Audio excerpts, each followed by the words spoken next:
How the day began and what all has unfolded just minutes before that 8 p.m. Eastern Time deadline for Tuesday night U.S. time was drawing close. U.S. has gone ahead and asked for that. In fact, announced that ceasefire. U.S. President Donald Trump has announced this 2-week suspension of planned military strikes against Iran.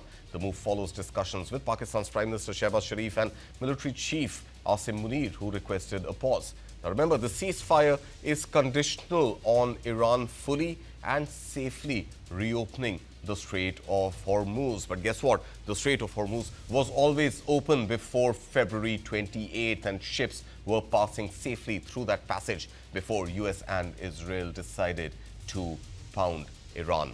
Now, Trump described this latest ceasefire as a double-sided ceasefire, emphasizing that most past points of contention have been settled. We really don't know at this point what those past points were, because at one point the US president was asking for a regime change and for no enrichment of uranium by Iran. Well, while the US president has claimed victory on multiple fronts and multiple times during this 40-day aggression, saying that Iran's nuclear missile program has been obliterated, it also seems at this point that regime change objectives, which the US president had started off the conflict with are nowhere on the horizon as Mojtaba Khamenei continues to reign as the supreme leader of Iran even to this moment.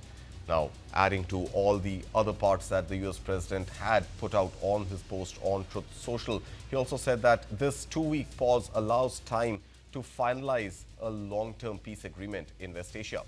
Now remember, this comes after Trump said that if negotiations fail before his 8 p.m. deadline, strikes could still go ahead. He warned Iran could face an attack like they had never seen, while leaving a narrow window if diplomacy shows progress.